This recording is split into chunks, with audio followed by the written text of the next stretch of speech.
Hello, hello, once again. Welcome back to the Hungry Bleak podcast. I am Antonio Pomares, and this is a cool one. All right, so let me just give a little introduction to why I really respect and enjoy this creator, not just as a creative, but also as a person in general. Um, I was sick for a while. I was in the hospital. I was just starting to get into like Kickstarters and what was going on with them and donating. Saw a Kickstarter for a comic that looked ridiculous. It looked incredible. But I got sick, and when I was in the hospital, was really out of it, and I missed the Kickstarter deadline.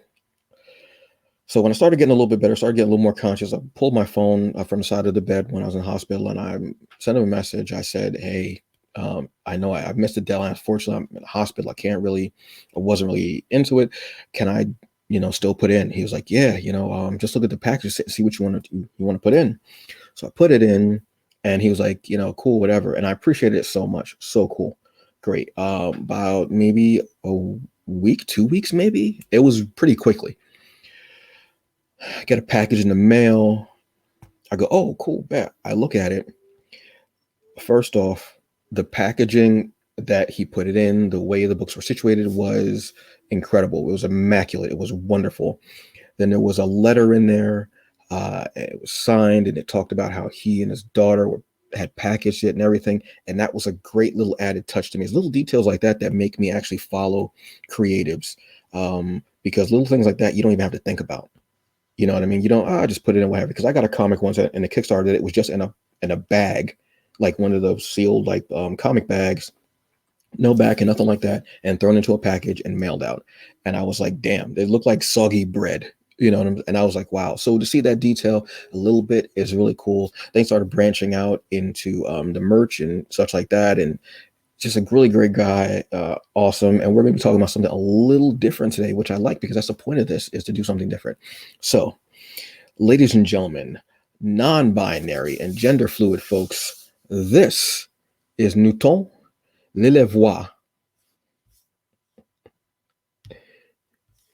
Hey man, you got it. What's going, dude? You know what? That was a last second audible. I was like, you know what, man, That this was might perfect. this might hurt a little bit later, but let me do this for let me throw it on there right now, man. How are you doing today? I'm good, man. Thanks for having me. That was a perfect pronunciation of my name, Dude, especially the Newton. dude, it's all downhill from here for me, man. Like it's the high point of my day. Everything else is going to go down, but I got this right. I'm cool, straight, and it was recorded. That I'm good. I'm good. I'm Yeah, good. thanks for having me, man, and thanks for the intro, man. Some of the stuff you said kind of like it was like a throwback because a lot of times when you're doing this stuff, you forget the things that you went through, or it just seemed like so long ago. And that Yeah. letter that mentions that my daughter was helping me with the Kickstarter fulfillment kind of like threw me back to that period. And yeah, and I remember when you had sent that email asking if it's too late to pledge, and that was a great intro because it was a great throwback to kind of like, I don't think that was the first Kickstarter. Maybe that might have been the second Kickstarter. I'm not sure. No. But No. anyway, it's a No. throwback First. to, it was the first? Okay, Yeah. yeah. Yeah. It was the So first. so yeah, it's a throwback to like to the origins. As a creator, you're always doing stuff and going to cons and just promoting yourself. So you kind of forget some of the stuff that, you were doing along the way, even the little Hmm. things. And it's incredible. And speaking about that too, I remember there was a someone who backed my project recently, and he was like, "Oh, great project. I'm not sure if you remember me, but we met before in a comic book store." I was like, "Oh, really? Okay." He's like, "Yeah, you didn't have a comic book yet, but you were giving out these little flyers, not flyers, postcards with your Okay. artwork and describing your thing." And I was like, "Oh, that's right." I said, "I totally forgot about that." I was like, Dude. I forgot that I was going to, even before I had a comic book, I would go to comic book stores and like give out these little postcards of my Hmm. webcomic series so people could go visit it. And he kind of reminded me of that situation. I was like, man, I totally forgot about that. I was like, okay.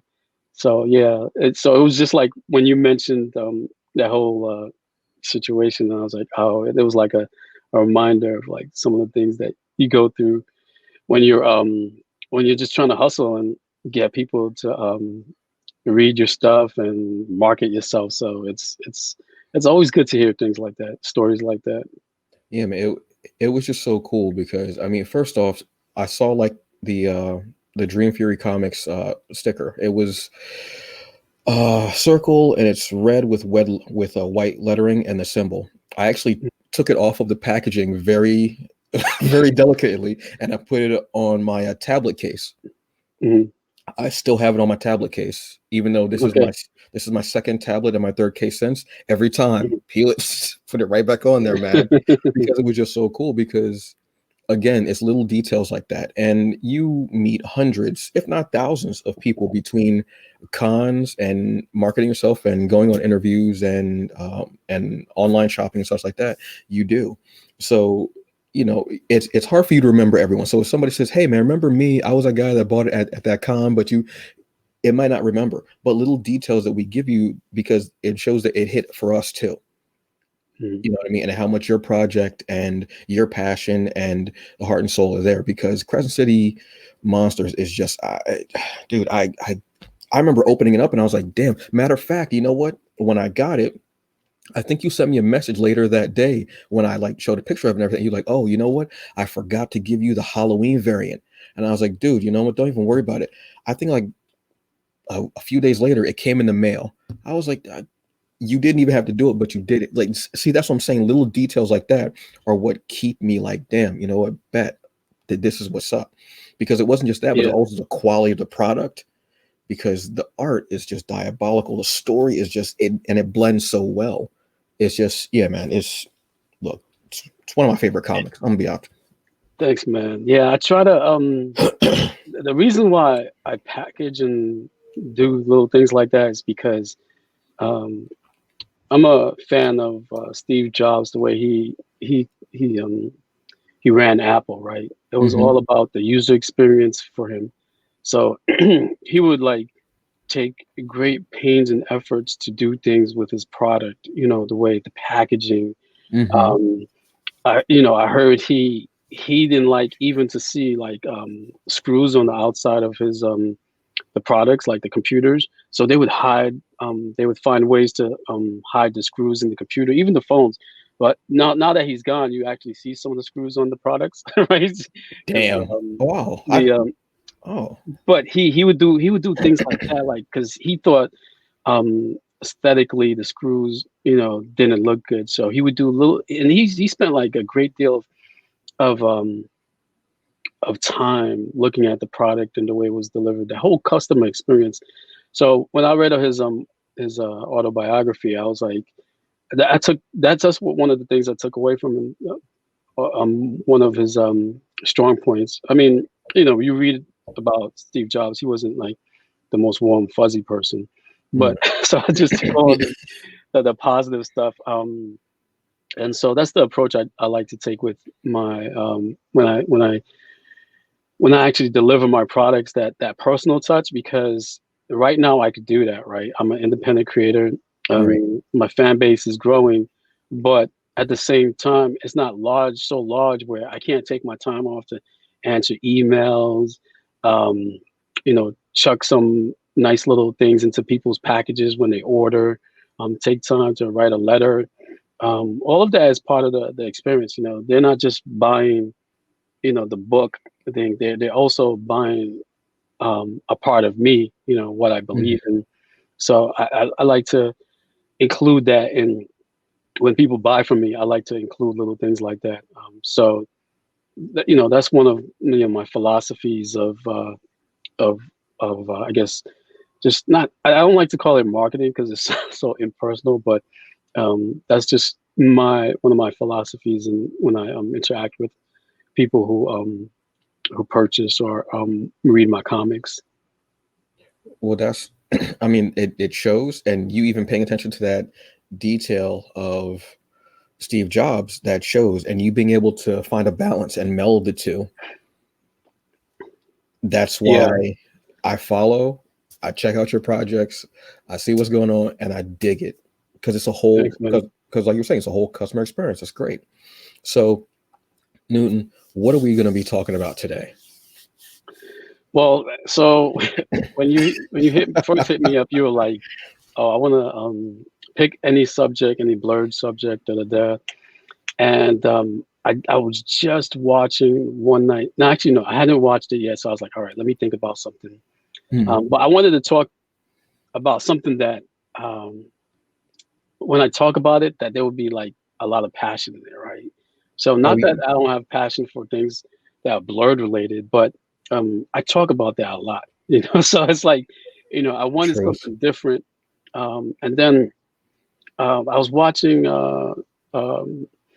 One Night in Miami, and I was like, "Yo, this movie is incredible." I was like, "This Yes. is what I want to talk about," and even though it's not directly related to, I guess, the blurred culture, there's a connection to it that as I was watching it, I felt connected, not just as a black individual, but also a black creator. So I hit you up. I was like, "Yo, I hope he has no problem talking about One Night in Miami because it's not really like it's kind of like we're gonna dig into the trenches of historical figures and stuff. It's not really part of pop culture, but I was like, no, let me see what he's gonna say. And you were like, yeah, Dude, yeah, let's go for it. So I was like, okay, this is great. I was like, all right, cool. So, well, I mean, it's not like your stereotypical, like, blurred or like bleak kind of thing, but it still fits into a fandom because there are still a lot of us that are just movie fans in general, and not just, superhero or sci-fi, but, historical stuff and everything like that. And if it's something that tells a story and it tells you a great story and you're able to take something away from it, enjoy it, and you see creatives doing these amazing things on screen that maybe we wouldn't have gotten this movie, let's say maybe 10 years ago. mhm. We and wouldn't have and got Regina King directing this movie 10 years ago. and so that's I'm glad you mentioned that because one of the things about this movie that I like is, just behind the scenes things related Hmm. to the director Regina King. She was part of The Watchmen, right? She won Yes. the Best Actress for a limited series, and that was a great series. I love that. Hmm. Then you have Kemp Powers, right? He was he's a screenwriter. He was also, besides this, he's also known as the co-director for Soul. So Oh, really? that's yeah, yeah, yeah. Damn. All right. All right. And not only that, but he wrote like 5 episodes of Star Trek Discovery, and I just started binging on Star Trek Discovery. Ooh, So ooh. I mean, the connection to Blurred is indirectly there, Yeah. So And behind the scenes, you have these creators who we're familiar with in the Blurred culture, or at least familiar with their work. mhm. Yeah, yeah. So I mean, so it does hit because my partner from Stranger Membrane and now for the Fandom Initiative podcast, uh, Michael Williams, he's a huge movie fan, and he was like, I want to do something where we bring in movies and series too that aren't a part of that aren't again sci-fi or superhero whatever. I was like, cool man, that's what do you want to talk about? And he started bringing up stuff like one night we just were sitting in Virgil's in New York. We had just finished the show. We were having some barbecue and drinking some beers, and we were talking and we had like a 2 hour discussion on if Beale Street could talk, and I forget what the other movie was. It might have been Hereditary. mhm. And I was like, yeah, that's part of it. So when you said that, I was like, okay. So when you said, well, One Night in Miami, I was like, okay, it's different, but it's part of it, and I'm down to talk for it. That's cool. For anyone who hasn't seen the movie, this is it's based on a play, I believe. Yeah, Also, yeah. um, Kim Powers, yes, the guy I mentioned earlier, the one who wrote some episodes of Star Trek Discovery and also co-directed Soul, the Disney animated Soul. Is he started it as I think it was what they call a one room yes, off Broadway play, and then they translated it into a movie directed mhm, by Regina King. yeah. and it's about one night in Miami. I mean, the title says it, and it takes it takes four um, like black icons, if you had a Mount Rushmore of black male icons, these four would arguably be on there. I mean, truthfully, Hmm. you have Malcolm X, who is played by Kingsley Ben-Adir, I believe was the actor's name. Um, you have this one was a favorite of mine, Jim Brown, who was played by who was played by Aldous Hodge. I love that cat. He's awesome in so many things. His acting on it was so good. I was like, yo, Dude, this guy is killing it. I was he- like, and he's so underrated. Like you see him around stuff, but you don't really know. And yeah, he somehow is the comic relief in this movie, but still giving you this deep, dramatic like presence. yeah, That's again balance. Then we have Sam Cooke is played by Leslie Odom Jr. And then Muhammad Ali is played by, oh my God, you know what? I'm trying to remember this guy's name, but he was in 100, the series on CW. I'm trying to remember his name, oh, let me look at Eli but Gorey. yes, yes. And he killed it as Muhammad Ali. First off, the way when he was looking in the mirror and he was like, "Oh, look at my face," and I really thought it was like something that something had. He's like, oh, "I'm so pretty. I just don't make no sense." I was dying. I was like, and he put on all this muscle and everything, and he looks so much like Muhammad. Like, the way he moves, the way he was acting, Yeah, and yeah, he did a being great job too. like a 22-year-old, I think Muhammad Ali was at that time. I think Yeah, you said. yeah, I think And this you and this were. is the night where they're all getting together. Well, he starts out the movie, I'll say, as Cassius Clay, and then later the Mhm. movie becomes Muhammad Ali, I should say. And this Right. is this is after Cassius Clay has won the title, and they want Mhm. to go and celebrate, and they get together. Malcolm is there, and they're supposed to get together and go apart, but Malcolm was like, "No, I want to talk about something else," and how he talks about how he wants to separate from the nation and he believes people are following him and everything. When you know what you know now, watching it, I was like, damn, this is oof, oof. Yeah, I mean, it was a powerful movie. Hmm. So like you said, it's based on a historical, real life historical moment, right, where Hmm. all four of them meet after Cassius Clay, Muhammad Ali um, wins his first championship belt, right? And of course, the writer Kemp is taking liberties. He wasn't there. He doesn't know Right. what was spoken about, and I think to this day, no one really knows. Um, I got to check that if Jim Brown ever said anything. I doubt But I it. think, I doubt it. but but yeah, nobody really knows. So of course, being a creator, I'm sure he took liberties as to what was said. So the way he had the characters, because he did a really great job. Because here you are in a room of huge, larger than life characters, right? And Mhm. now they're in a room. So where's the conflict, right? Like, how do you create a conflict Yes. between these characters, right? And what he did was he put Malcolm X up against Sam Cooke, right? The ideology of Sam Cooke, or the way he conducted himself in the civil rights era, right? Hmm. So that was where the conflict, right? Both of them button heads, right? Mm. So I like that approach. The only thing about that is though, it seemed like he went real hard on Sam Cooke. 'Cause, He I did. was Yeah. like, I was like, if you have you seen the Sam Cooke documentary on Netflix? There's I didn't know there was one, but thank you. I will if be watching that now. yeah, since you saw that, watch the Sam Cooke documentary. You'll be so impressed in how how much it mirrors the actual the events of a night one night in Miami. When they talk Mm. about Sam Cooke and the things that he did during the civil rights era, you'll think back to all the stuff that was said in One Night in Miami, and you're like, wow, okay, I see, this makes sense. And Mm, you'll see that of course, I mean, Kemp definitely had to do his research, but oh usually yeah. when people do research, it's I don't know how to describe it.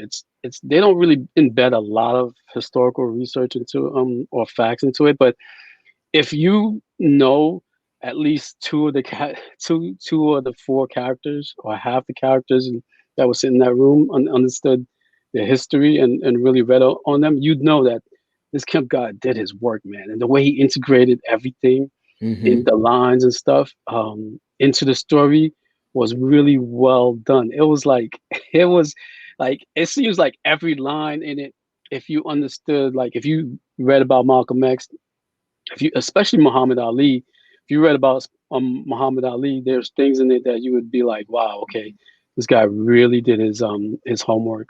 Like I said, I think he might have took some liberties with certain things, like okay, so before I start, there are definitely going to be spoilers if you Oh haven't seen yes, it. yes. So please like watch the movie before you listen to this, but or watch this, but yeah, Kemp did a really good job at because I'm a big Muhammad Ali fan. I'm not really a big boxing fan. I don't really watch boxing, but Hmm. I like reading, and I even have the audiobook of Muhammad Ali's biography, Okay. and that's so and I've listened to it a couple of times, and just hearing um, you know listening to the audiobook and then seeing this movie, you kind of see that he did get Muhammad Ali's uh, voice right. No, and by voice I mean point of view. Hmm. The only one thing is maybe him drinking the alcohol, seeing Yeah. like and his hesitation into joining the uh, Nation of Islam, but because Muhammad Ali was his convictions were very strong. Once he believed in something, Yeah, it he was was there. very hard to move. That was a good thing and bad thing about him, right? His convictions were very strong. If he felt strongly about something, there's no way you could change his mind about it. And he went hard. Like whatever he believed in, he went hard. And like he was like, it was like no holds bar. He's like, if this is what I believe, this is what I believe. There was no room for compromise. So Mm. seeing that scene where he was like kind of drinking alcohol when he was supposed to be in the Nation of Islam, I was like, Yeah. I don't know about that. But yeah, other than that, I mean, there was a lot of I think there was a lot of there were a lot of good moments in that movie that I just love, especially I like the way I never saw the play, but I like the way they started off with the first scene with Jim Brown, Oh, where that one. Oh, that was like that scene. I watched that mm, scene again before we got on, yeah. and I there were a couple of things Oh, that I caught in the scene that you know that that I didn't miss, but that I didn't really like absorb. Like when the white guys talk, when he goes to the white guy's house and they're talking, he's like, "Hey Jim, anything you know, anything you need, I'm there for you. Our families, we've known each other for forever, and we've always had each other's back. I'm mm-hmm. there for you, whatever." And Jim Brown's a little like, "Wow, okay, I'm glad to hear that because not everybody in town feels the same way you do." He's like, "Nah, don't worry about it. Those guys, um, they're crabs in the barrel. They don't know what they're talking about." Uh-huh. And Uh-huh. and then Hmm. he says, and I think the writer did this on purpose. There's this line where he says, "And you're a credit to um, our Thank you. community," right? And then he says, "And you're a credit to," and I'm waiting for like your race, right? And he says, "You're a credit to this country," and then he never says, "You're a credit to your people." So I was like, and then he stops there, and I was like, wow, okay. I was like, okay, this guy's like, he doesn't even say you're a credit to your race. He says you're a credit to your community, you're a credit to this country, and he doesn't. And I think the Mhm. Kemp did that on purpose, like he's because now you're like thinking like, oh, okay, this is one of the good guys. Yeah, Yep. I'm feeling like good about this guy. Like he didn't even use that Yeah. typical your credit to your race line. So I Oh, was like, I'm feeling really good about this guy. I'm loving this dude. I'm like, okay.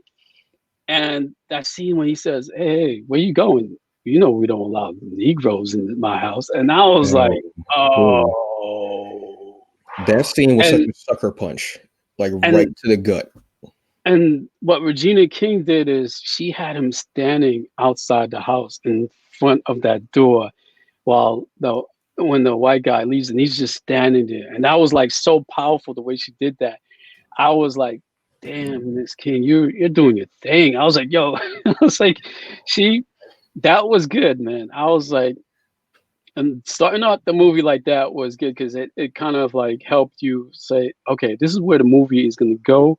This is where we're taking it. This is how we're handling the situation. You know, we're taking the gloves off.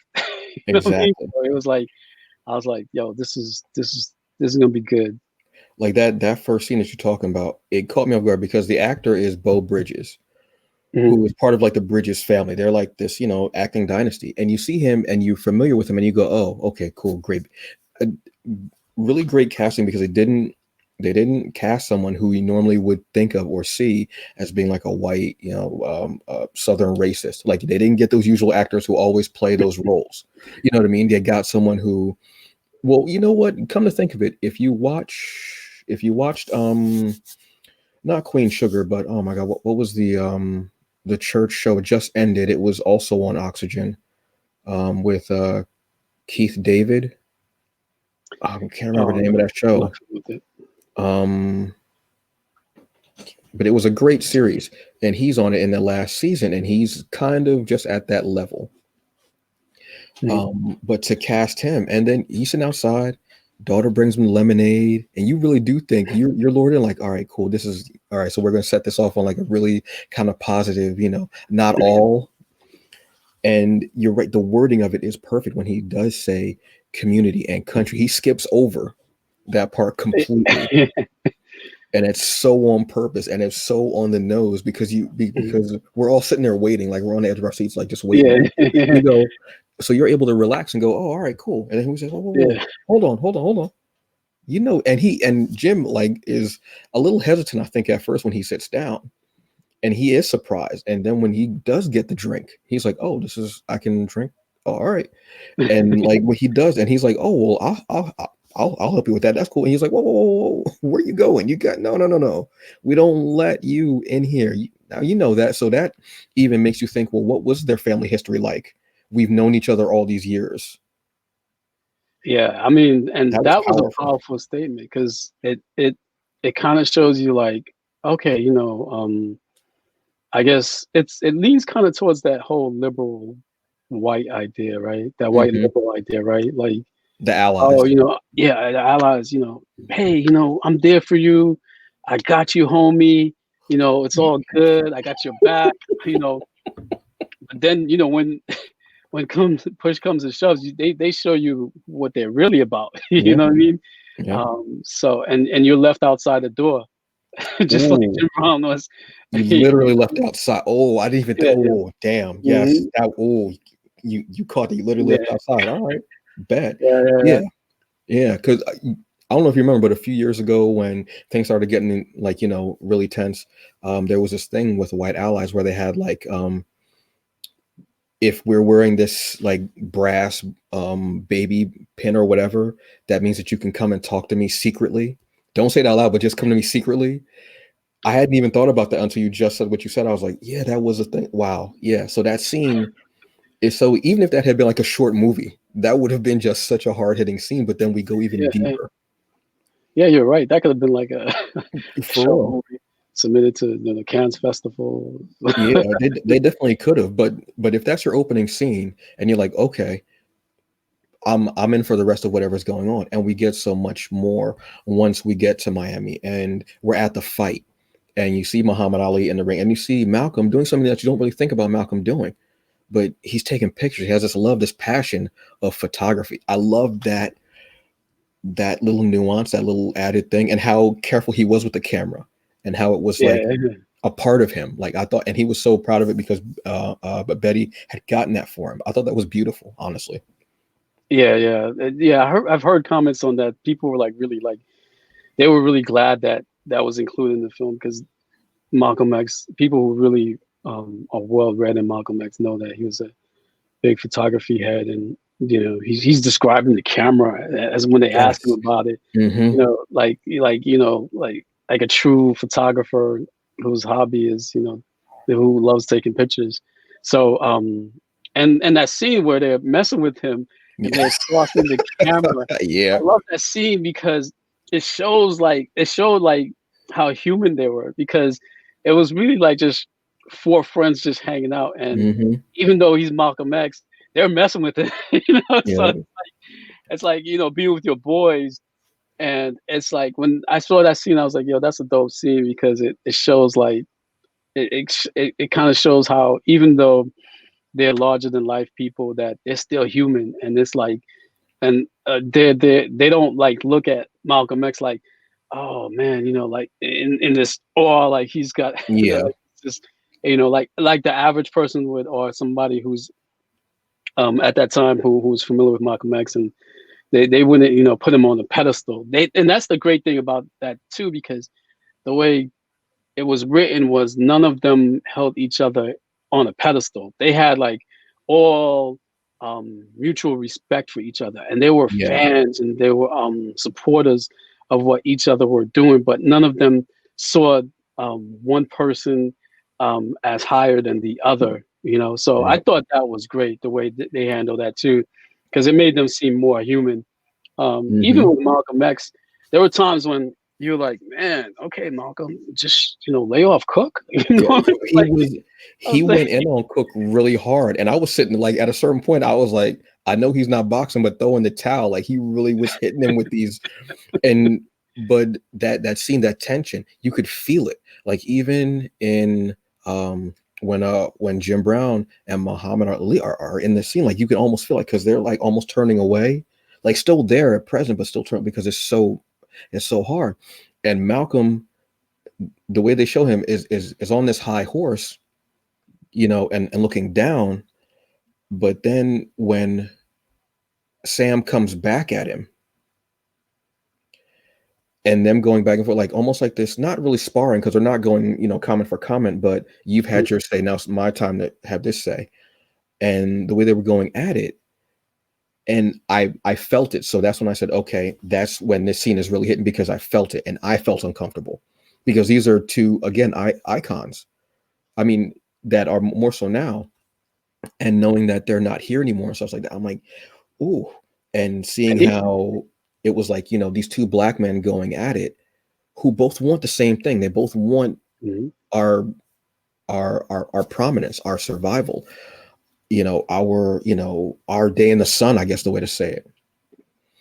But when they were going at it, I was like, damn, they really. And it wasn't like stuff was pulled. Honestly, they didn't pull any punches with it. They really went deep into it.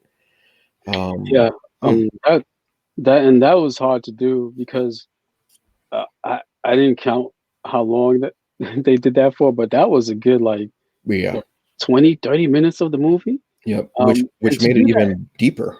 yeah, and to do that is really hard. And to pull it off is both in acting, directing, and writing Hmm. is very difficult, because basically what you have is two people arguing with each other, right? About the same Thank thing, you, thank right? you, Same thank you. subject. And when you're watching a movie and people are talking about the same thing for 20-30 minutes, you could easily get bored. I mean, 5 minutes and I'm like, Hmm. Let but me fast forward this real quick. yeah, let me fast forward this. You know, it's like when you see they start singing the musicals. Yeah, yeah. It's You like, gotta but no. they went at it for like 20-30 minutes. I don't know. Yeah. But the way they did it was good, because it still kept you watching, right? And Mhm. that's uh incredible testament to the acting, right? Because the actors have to be really good for you Right. to just be like, all right, I'm going to keep watching this 20-30 minute argument. And Mhm. then the directing, I mean, it's really unsung when people sometimes directors, certain scenes, like when I watch, I'm like, man, the director did a really good job, because it's it's not besides the acting, it's also the directing, because they have to know directors really have to kind of feel through the story, like say, okay, this is what we're gonna do. Bring this up a notch.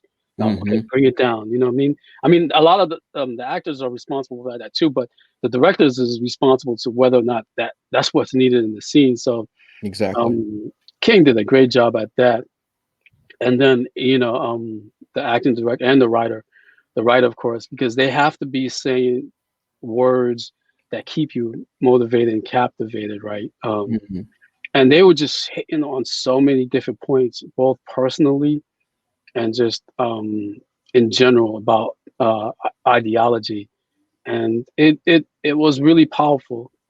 It was moving, their arguments, and it was like you weren't really rooting for one side over the other at one point. It was Hmm. just like listening. It was almost like listening to an inner conversation with yourself, right?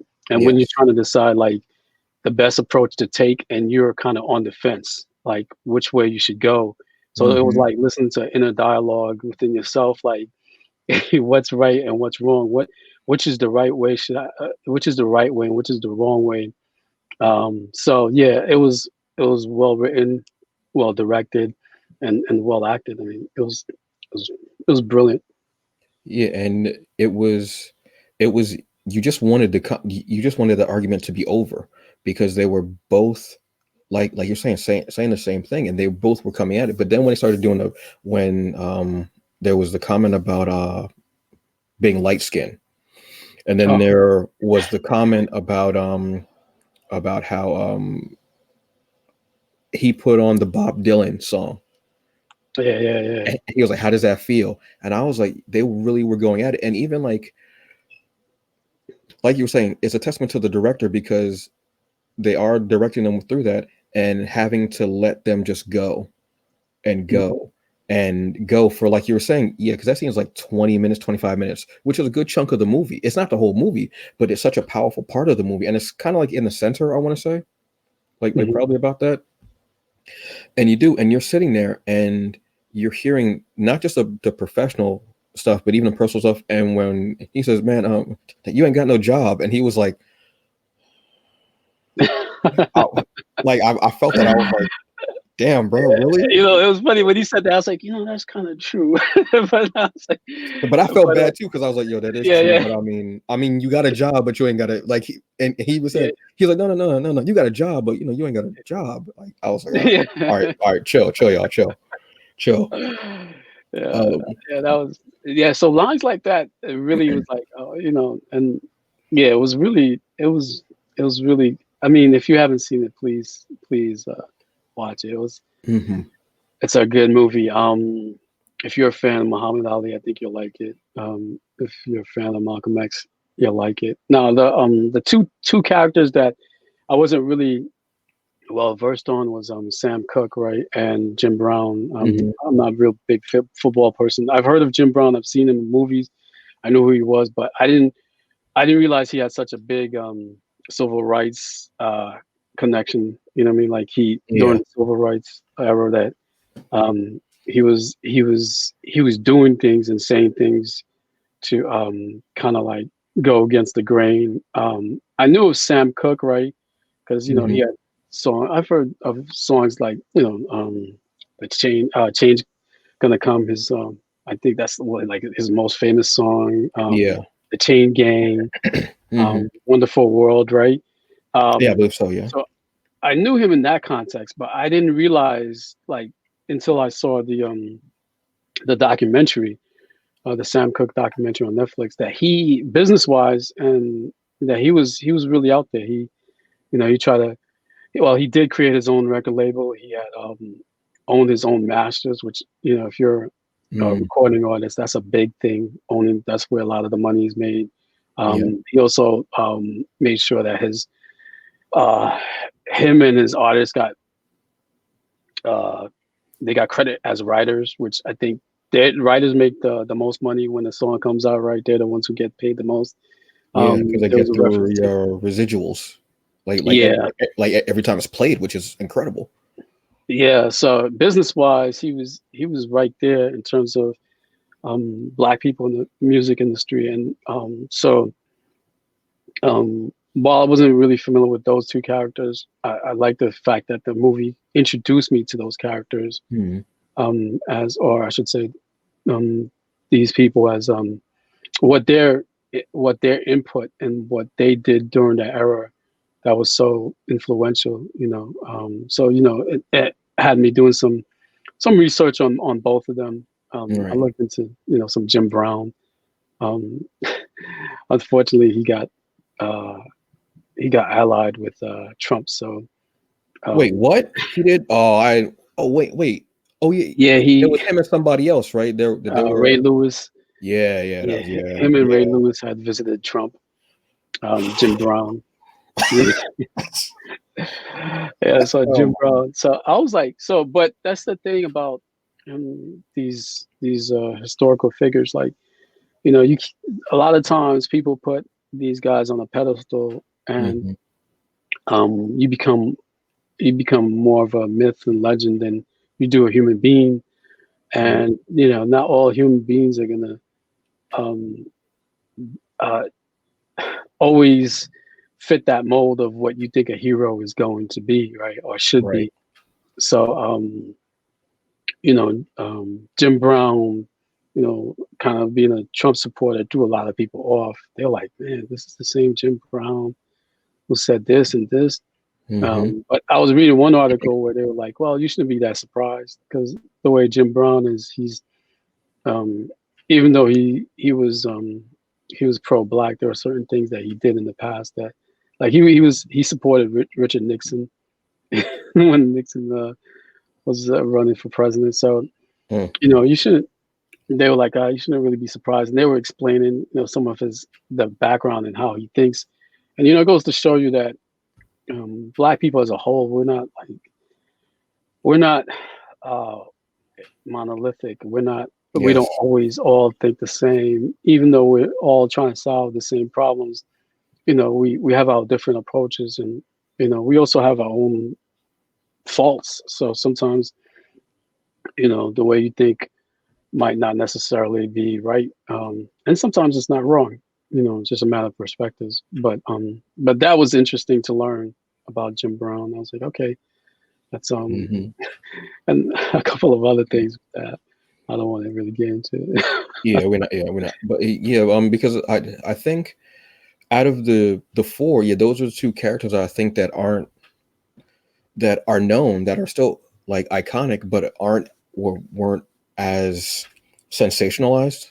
I guess might be the better word to use for myself. Like as out there, you know what I mean. Jim Brown was I mean, huge football player, and he was one of the guys that, like, if you ever watch a Richard Pryor special, he, like, they were friends, and he'd tell stories about Jim Brown, about how Jim Brown would, like, say, look, whatever is on the field is theirs, but once you stick your fingers inside my helmet, that's mine. Because he, like, bit a guy's hand once, and they asked him why, and that was what he said. He said everything on the field was his, but he stuck his fingers in my in my grill, and that was mine. So I did what I wanted with what was mine.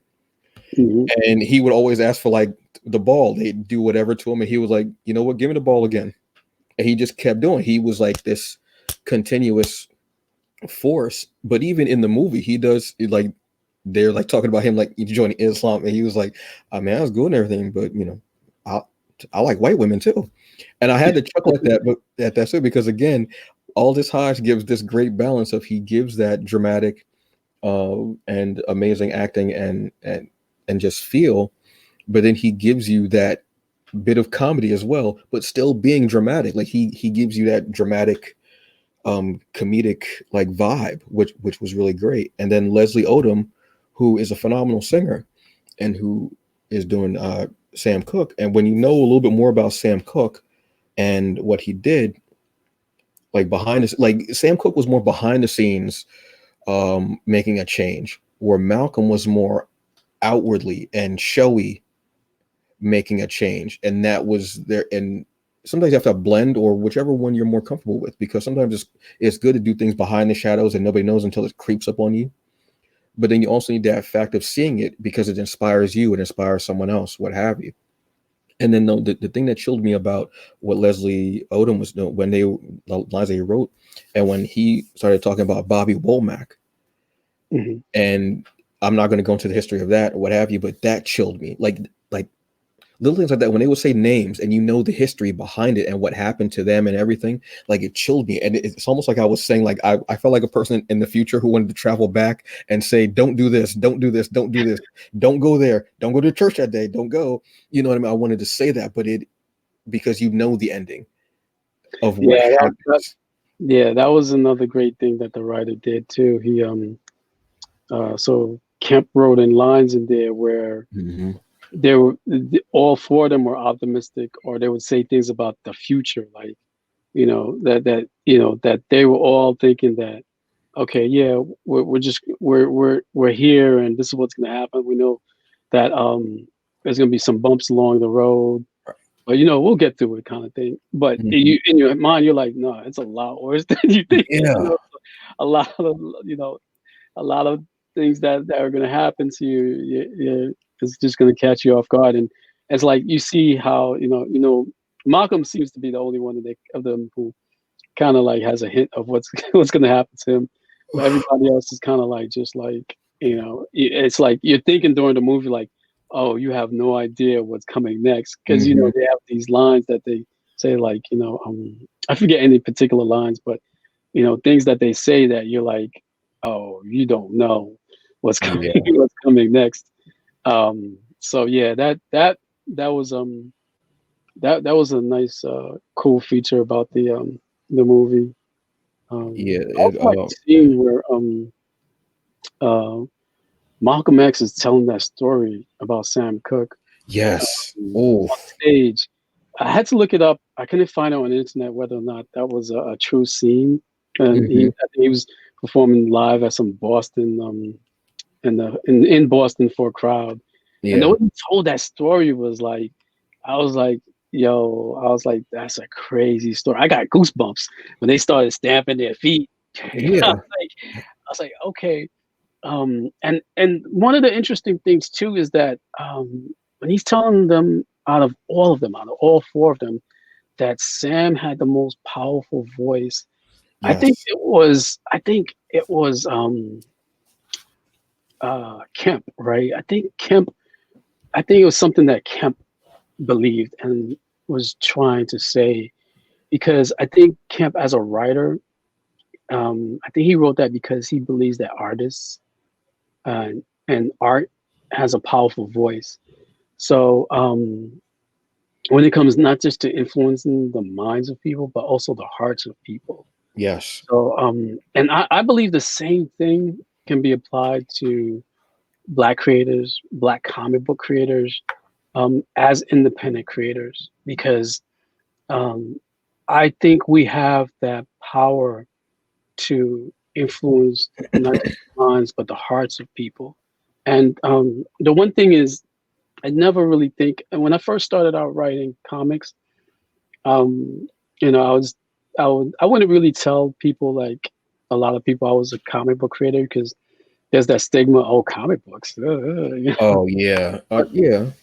But I got over that, right? Because I realized that as comic book creators, we have, and especially independent comic book creators, we have a powerful voice. Now, it may not be as big as we may not have as big platform as like Marvel or DC, but the platform that we do have really do affect people.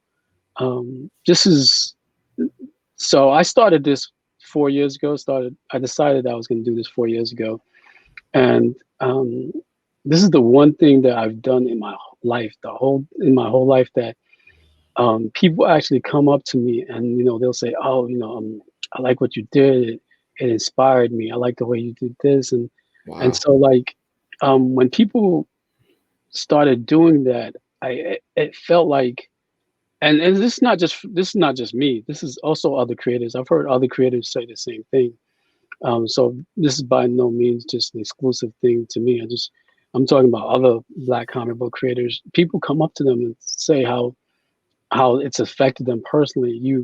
you understand your power. You understand that voice that you have, and I think that scene is where Kemp, when he writes that scene, I think that's what he had in mind when he was saying that.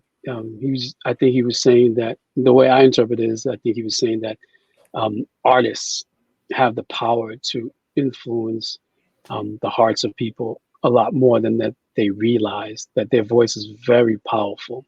Mm-hmm. So it's not just, the Malcolm X's or the Martin Luther Kings in the world who can affect our people like they need to be affected.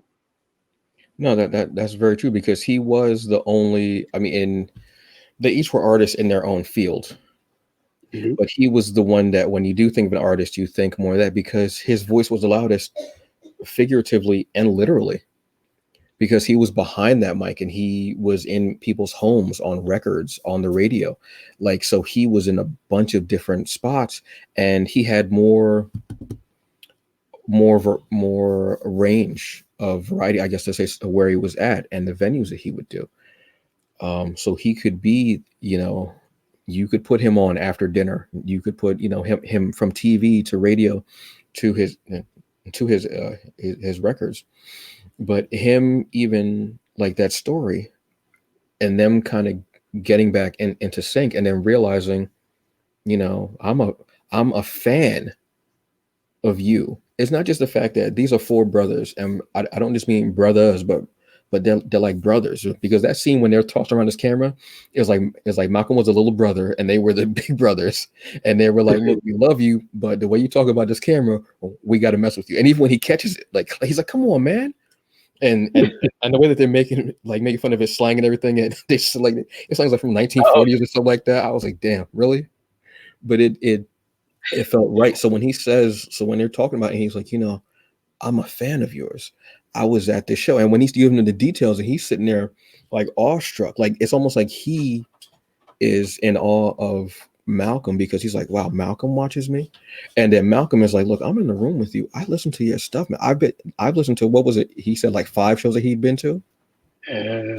Like that right there shows I don't like we're cool, we're friends, we're brothers, we're here, we're chilling. But man, I'm a fan of what you do too. Like, and that's a big thing because and I've seen this status 1,000 times in memes of such, especially with y'all like black indie comic book creators. Man, I'm trying to be like you. Nah, man, I'm trying to be like you, man. I see what you're doing. Like, nah, brother. I'm trying to be like you when I grow up. Man, you already there. I'm trying to going back and forth. That's what reminded me of because I love when y'all throw that meme up every like year, whatever. I just see it flying out, and I'm like, man, I can't even deal with y'all right now. I'm done. But that's what that scene felt like. Like, I'm a fan of you. Now I'm a fan of you. And even when they were at the boxing match, when Jim Brown was on the announce table and he was talking about Muhammad in the fight, like it was still there. And even when Muhammad was there, he was like, Malcolm, I told you, Malcolm, I told you. That's still that, like, I'm a fan of yours. Man, I'm taking pictures of you with this camera. Like, I got this camera just to take pictures of you. It almost felt like this new camera because I knew you were going to win. I'm a fan. So even seeing that, they still can have that conflict. They still can have that fight because that was like the an example of just two brothers fighting. I love you. I want you to succeed. I want everything, but sometimes we just gotta fight to get this out the way. And they had that animosity there, but they still were brothers and being fans of each other. I love running the gamut of emotions in that whole movie was just incredible, honestly. Yeah, and I think you're right. They captured that like brotherhood feeling Hmm. really really well. It's like, if you've ever had like a group of friends like who are like, 4 or 5 deep, Hmm. and you're always hanging out. There's always gonna be two of those people who are always gonna be arguing, Yeah. right? And you're like, Yep. yo, why don't you guys just chill? You arguing all the time. So Always. that whole fucking, Malcolm kind of like remind you that like, like two dudes are always just like they can't seem to stand each other, but they're part of your friendship. It's like a group of friends and everybody's like, Hmm. and so it kind of it caught that feeling and the group dynamics really well too. You have Muhammad Ali, who was like the young guy who was like, yeah, didn't really take things seriously. So you always have somebody like that in the group. Hmm. And you always have like that Jim Brown guy, the guy who was always gonna tell it like it is kind of Yep. person. Especially like when you mentioned the light skin thing. It was interesting that he brought that up because he was like, "Why is always you light skinned guys who's always the loudest?" Yeah. He mentioned Yeah. Powell. I forgot who the other light skinned person is, but it never occurred to me that that Malcolm X would be considered light skinned. Now I knew he was because they call him Red, so I Yeah. knew he was like, he had that red bone hue, because he had red hair and everything. Right. But I didn't really think that he was light skinned because you're used to seeing him, as somebody pointed out, in black and white. Like I don't think I've ever Yeah. remember ever seen Malcolm X in color. Yeah, So I never thought about that. Yeah, you do see it mostly in the black and white, and he's so militant. You are when you think of militant, you think of a dark skin. You don't really think of light skin. Yeah, I hadn't thought about that picture thing. yeah, which was Right. interesting, and I was like, oh, so I was like, I wonder if that was something Kemp, the writer, thought of, or if that was like brought up from before. But I was like, I never realized, never really thought about Malcolm X's how dark or how light he was. I just knew that he was because of his red, Yeah, technically it's orange, but red hair that he might have been. I didn't really think he was. I didn't really think of him as light skinned. But yeah, so things like little things like that was like that the writer put in there was really interesting because it looks like he wanted to cover the idea of what do they call it, I forgot, when black skin, dark skin, light skin, colorism. yeah, He colorism. Yeah, wanted even to address that. Like he wanted to address as much issues of about black people as possible. And the way he slipped in there was really interesting. yeah. Oh, quick fact: did you know that I'm not? This is I saw this on the internet, so I'm not sure how true it is because That all right. That's fair. but they said that Malcolm X and Red Fox used to hang out together because both of them were red, like they had the red hair, and I that sounds yeah, familiar for some reason.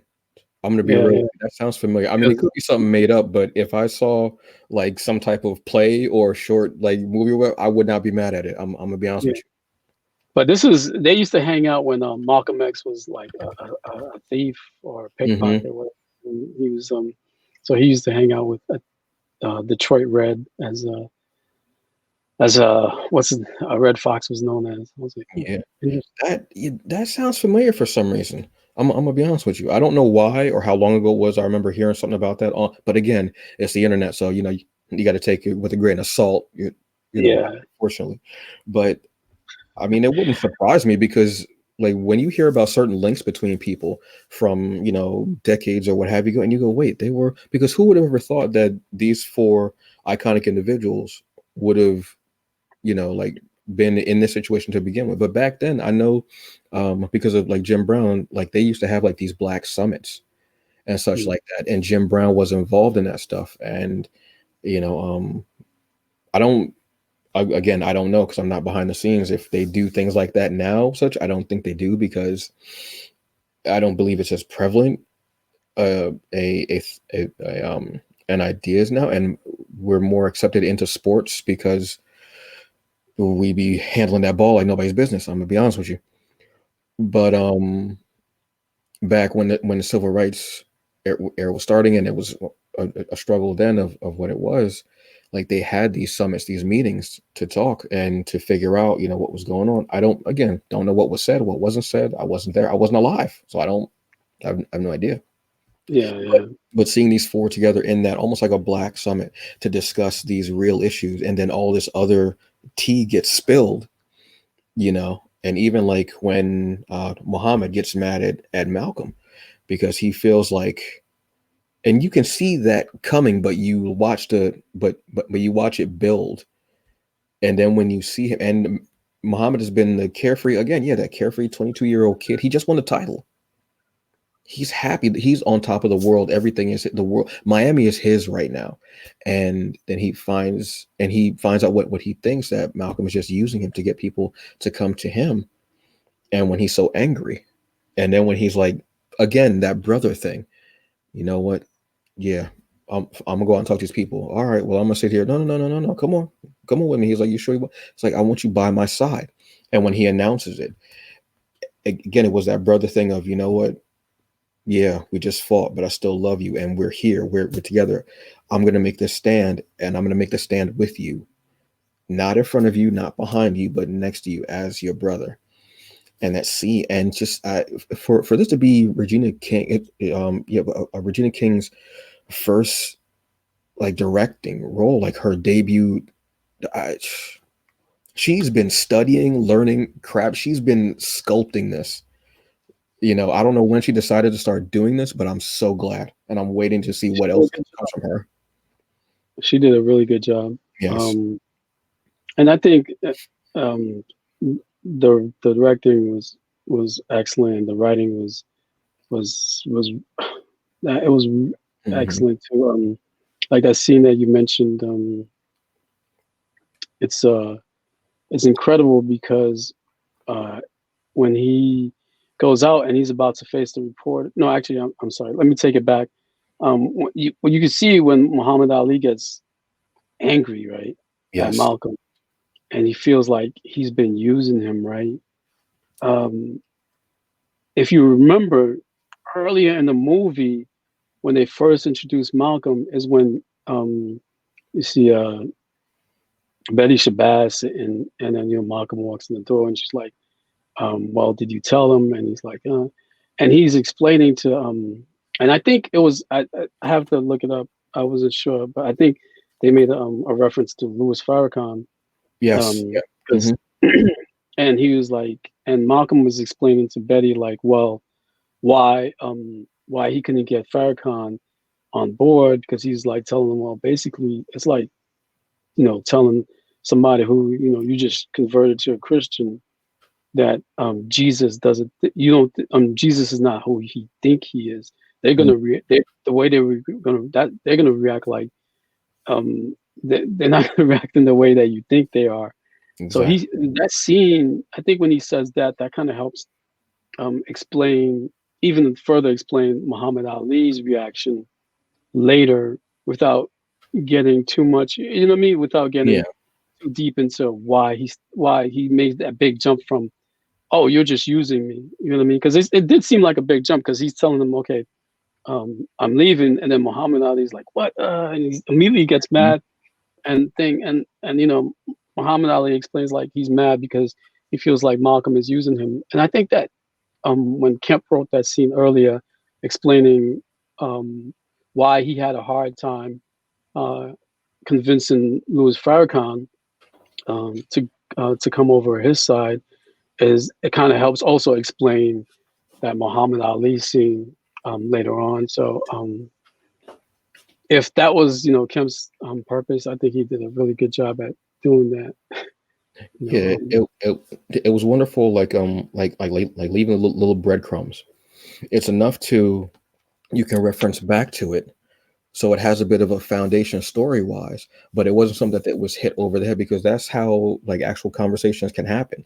You have mhm. that conversation, then later on, like later that day, and you've been thinking about it, it's been stewing in your head all day, and then at the end of the day, like you say, oh well, this is what I'm doing, and that person naturally is going to think, oh, so you were using me for this, and you're like, no, no, no, that's not what was happening, this is what's going on. So it played out to me, it was written how it would actually happen, like how a conversation would have, because you're not, especially on a night like that. It's a big night celebration. Everybody wants to part. Like the three of them think they're going to go out and party. They're going to have all this fun.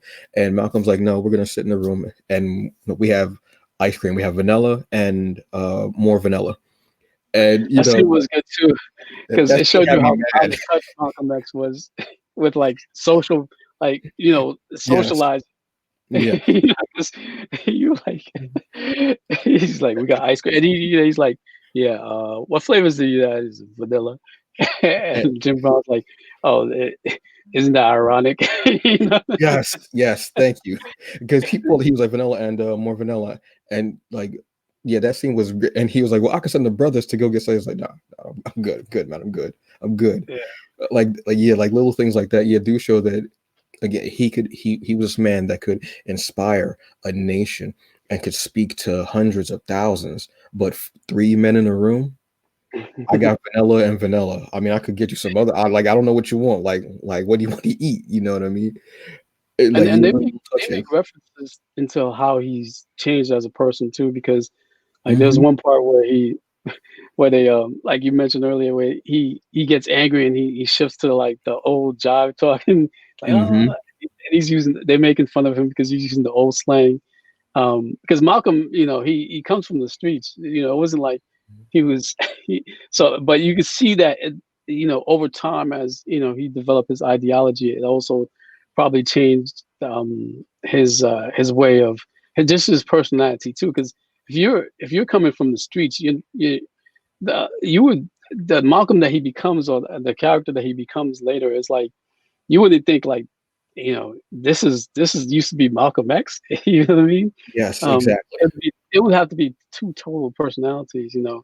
Hmm. So they make references, in like a couple of references, into how his personality has changed as he's gotten older. So that was interesting too. I like the way they did that.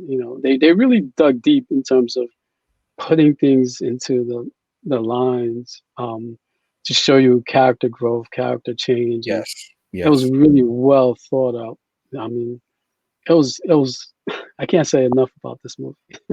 Yeah, it's honestly, it's like I had forgotten that the movie was even being made. I'm gonna be honest with you because I remember hearing about it like a year or so ago. But with everything that started happening in the world, I had forgotten about it. Um, and then because it came out, what was it? Not this Friday just passed, but the Friday before that, right? I want to say is when it came out Yeah, I think on Amazon. no, it was on the 15th. They say. 15th. Okay. I remember. 15th, yeah. Yeah, so I was like, oh, because I forgot about it. And I was like, okay, so I got to check it out because I just went and got my Amazon again. Because for a while I wasn't watching it because I just didn't care. I'll be honest with you. And then I was like, oh yeah, the movie came out right. And then when you said something about you wanted to watch this and you want to talk, I was like, all right, cool. So I was already going to watch it. And when I sat down to watch, I think I watched it in the morning or afternoon, something I can't remember. And I was watching, and I was like, damn. And I was just watching it, and I'd forgotten for a second that it was King's first movie, and these actors just putting it out and the writing. And then when I heard when it was a play, I was like, oh, that makes sense because I love that feel of the one room play.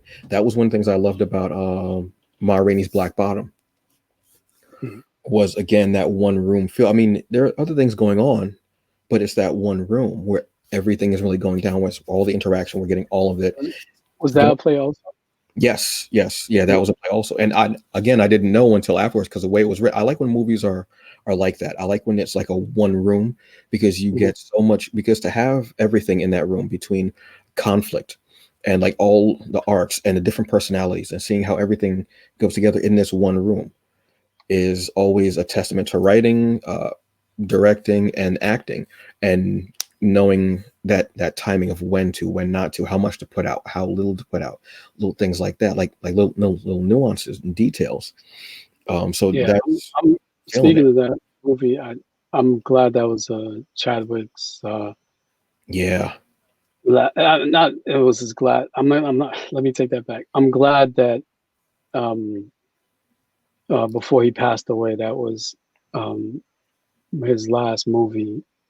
I'm not sure if that sounds right in any way you say, but what I'm trying It- to say is I'm glad that yes. because that movie was so good, because the acting required in that movie was Hmm. excellent, because when that character that Chadwick played was the opposite of Yes. his Black Panther character, when you think about it, right? Because his character as a Black Panther, he's someone who believes in something, right? Mhm. He's someone who has this who's rooted in this deep faith. But he's playing somebody on the opposite end of the spectrum.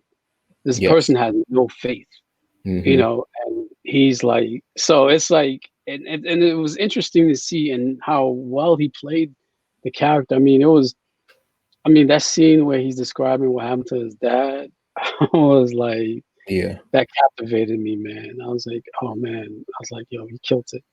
He, Um, yeah, it would for that to be, and I know what you're saying when you say it, for that to be the movie that he went out on, for that to right, yeah, be his final performance, it was stellar because I didn't know what to expect because I didn't know anything about the movie. I didn't know. I just knew that all these actors that I truly enjoy were in it, and I wanted to see it. So I watched a couple of days after it came out, sat down and watched it, and yeah, for him to be, and I think he's always played characters that have been these good people who have beliefs, and I mean from Jackie Robinson to Thurgood Marshall, um, James Brown.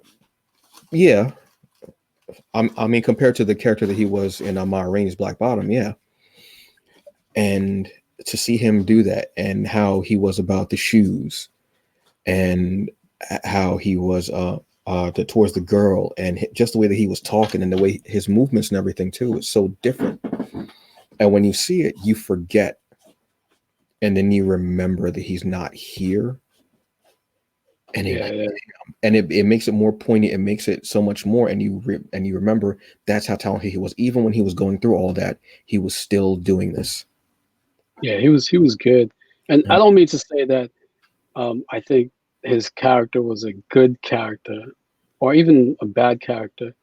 Um, It as was to why different. I like, yeah, why I like the his performance, it was that it captured um the same sentiment that an average person who, for like 5 minutes, 5 seconds, or 5 days, lost a little bit of their faith because the world just crushed them. You know what I Mm, mean? Like all the events of life just got to you so bad that it crushed your soul and your belief. And he did a good job at capturing that feeling in those scenes. So when I say that, um, I'm glad that that was the role. It was not specifically because he was a man of no faith, but because he right. was able to capture that that that feeling and that that sense of like depression or like hopelessness, Yeah. um, when things just like when life's just stepping on your neck, you Yeah. you For real. know, and constantly, and it's like Yeah. so. I think he did a good job at capturing that. Yeah. The movie was excellent. I like it. I like the way it ended because when Yes. you think about it, right? And so the reason why I like the way it ended because it was a powerful statement. So he kills a black guy, right? Mm-hmm. Um, but the man, the white guy who cheats him, he lets him walk away. You Yeah. know. So I thought that was deep because it really kind of is a reflection of how things are, right? We're quick to kill one another, right? Mm-hmm. Um, but the people who are really hurting you, you let them go, right? You're powerless Yeah. to do anything about them, But the person who slightly insults you, or like who you think slightly insults you, is you're quick you're quick to kill them, and it's I think that's a powerful statement there when you think about the ending. I was like, wow. I was like, that's crazy. Yeah. And it was one, and I mean, also because of the actor that played Glenn Thurman, I want to say was the actor who is, I mean, just iconic, been around for forever, and it all started over like the damn shoes. Yeah, Like it hit so much hard, and you don't think anything of it. Like the whole time, like if you haven't read the play or such, or seen the play, what have you, like and like you don't know, and you sit in there, and then you see it just keeps escalating, and it's hot, and he can't get through that door. Like he keeps trying to open that damn door, and well, you know what, the door could be a metaphor for something too. Like he that's can't get out that's of what his I own was trying to way, figure out. or Yeah, because he eventually opens the door Yeah. and But it he's been leads fighting to for that door that whole damn movie. He's been fighting that door the whole time, really. yeah. It just, yeah, it's, see, now I have to go back and watch that. I have to go back and watch One Night in Miami. This is what is great. When you see it, it hits you. You see someone else's perspective. Someone else might hit the little details and you go, you know what, let me go back and check out and see what it was that you saw, that I go, oh, and it puts everything in a whole new light. Yeah, check out the Sam Cooke, Two Killings of Sam Cooke on Yes. the. Yeah, thank you. Uh, Because like knowing a little bit about his story, again, I'm not going to go into it because I don't know details, but it was horrible what that person did. Like that interests me. You know what I mean? Because it shows you more depth of the person and you see what they did behind the scenes. Maybe I wasn't as, as showy as you would like, but look at what I was doing behind the scenes. Look how much I put into their pockets that you didn't see because you didn't know about that. yeah, You know, yeah, yeah. it's cool. So on that note, thank you so much for being a part of this. I truly appreciate it, man. Seriously. No, no, no. Thank you for having me, man. I mean, this was a really interesting conversation. Um, I don't think in any other podcast or live stream I've ever discussed this particular subject. So, and I'm really so my comic book starts in 1963, Yes. and that era like was like really an era I'm really interested in. It's so fascinating, the people, the Mm, things that they had to go through, and when you reflect uh, on what's going on now and kind of just transpose that on the past history, you'll see similarities. You'll understand kind of like it helps you kind of get a perspective into like where we need to go um, in term as a group, as Black people, and what our next steps should be. Because when you think about like, okay, this is some of the things are still here. What can we do about it instead of like talking about it? What actions can we take? But exactly. so being able to discuss this stuff was really cool. I enjoyed it. Um, I think it's as important, and I think it's relatable to the things that we consume as blurs, because Mhm. we need to control the content, have more control over the content and the perception of what we're doing, and we can't wait for Hollywood to do that. We can't wait for Marvel and DC to create our heroes. You know, Exactly. we need to create our own heroes. So, and which we've been doing, since for the past few decades, and we just need to push that a little further. So that's why I enjoy this topic. I think it's relevant to what we're doing as comic book creators and just Black creators in general too. So being able to talk about this has been really great. Well, that was why like I had this idea because usually I'm no good at interviews. I'll be honest with you, I suck at them. Just horrible. Can't. I just can't. And because they bore me to tears most times because it's usually the same question: Who inspired you? How did you? It's always those same questions. And not that I don't care because I want to know what's going on in this person's head, but I don't care about those same questions. So when I said no, I want you to pick the topic. You pick topic, and the topics everyone has picked so far have been ones I'm like, oh, cool, great, fun. Like yesterday, I watched a movie I haven't seen since I was a kid, and I was like, oh, this movie is oh, damn, and it's still relevant today. I think I saw it in like 1983, 1984, something like that. It's still relevant today, really relevant. And I was like, oh, great. And when you said something that was different, again, I love it. Yeah, let's go. Let's do that. I want to do something that are one-on-one cool conversations. Like if we were out eating food, like these are those type of conversations. These are types of conversations I have when I'm over when I leave a con and I'm with my friends or we're going to a comic shop and we're going to go get something to eat or we're on the train. We're talking about comics, stuff like that. Yeah. But we start talking about movies and it goes all over the place. So that was why I was like, when you said that, I was like, okay, bet, cool. All right, bet you. We don't have to talk about it because like you were saying, you talk about that 24/7, man. Let's do something. Let me speak on something a little different. And I appreciate that and I dig that. Okay. And yes, your comment. This another thing I want to say about your comment. Again, little details. When people put music in comics, normally it annoys me because it feels like it's like not supposed to be there. You know what I mean? Like almost, I don't know. It's a weird feeling. When I read Crescent City Monsters and there's music there, I feel like I'm hearing it in the scene. It feels like it goes with it wonderfully. Like if I'm watching an animated movie and I'm hearing the music as part of like the soundtrack.